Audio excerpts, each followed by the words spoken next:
We all try and use our resources to the best advantage. For a farmer, that might mean planting multiple crops on the same field in a single year. For one cattle ranch here in Montana, it's meant reeling in a whole new revenue stream.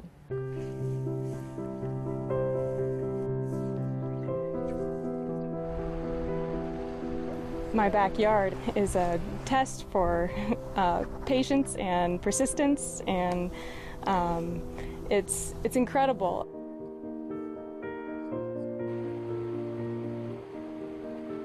Jackie Nelson's backyard is a bit different from the yard that you and I might be used to.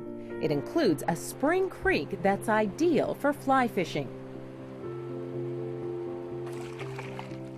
But this backyard isn't just a place for family members to catch some trout and enjoy their Montana scenery.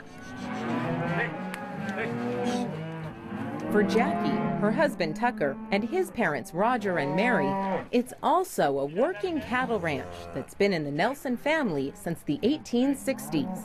We run about 500 mother cows. 500 cows sounds like quite a bit. Nowadays, it's not that big operation, and so you need something on the side, really, for the ups and downs in the ag industry. The Nelsons decided that agritourism could help address those ups and downs of agriculture. So, opening up their creek, they built a lodge and began welcoming fly fishing enthusiasts from all around the globe. I'm from Yarmouth, Maine, and I come out west about once a year to just enjoy the wonderful scenery, and most especially to see if we can catch some fish on some of the gorgeous water that's out here.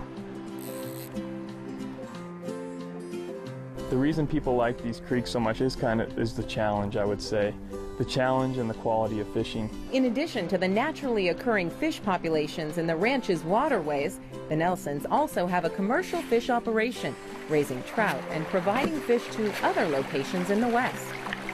Some of them go to a group of guys that are processing them, going to Yellowstone Park and to restaurants locally, and we stock ponds around Montana that are licensed through Fish and Game for just private ponds. The Nelsons have also done a good deal of conservation work, fencing off cattle to protect water quality, restoring creek beds, and stabilizing banks to control erosion. Add that to running a ranch, and everyone is busy. It really is a family business. I mean, it's a lot of hard work, a lot of time spent, and we have a lot of different hats we wear. Sure. When were you thinking of coming?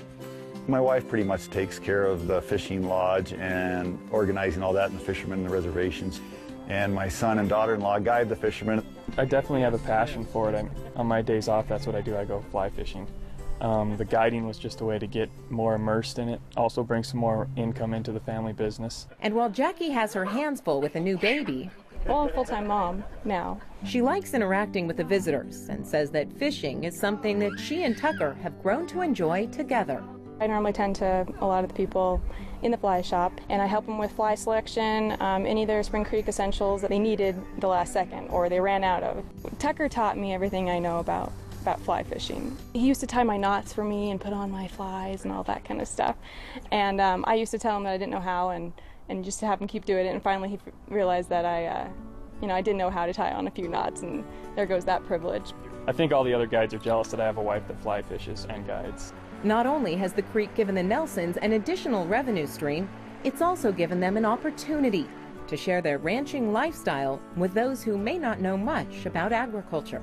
Most times you go just to fish, but here you come and you see a family doing farming, and it's a wonderful combination of agriculture and a natural world. After you're done working cattle at the end of the day, you don't want to see another cow, but after you're done guiding for a whole day, you do want to go fish some more. The tranquility of it, I think. I think that just being out here, and it doesn't matter if I catch a fish or not, and I think that's a lot to do with, everyone that fly fishes, is just being out in the beauty. It's a beautiful spot to live. You just feel good about it, and you feel like you're contributing something to the better, and it just feels good.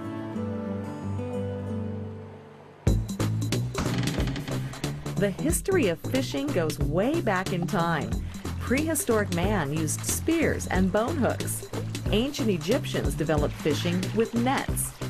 Fishing rods were short at first, getting longer as the sport or livelihood developed in Britain. And fishing reels to bring in the catch? Early ones began appearing in the 1700s.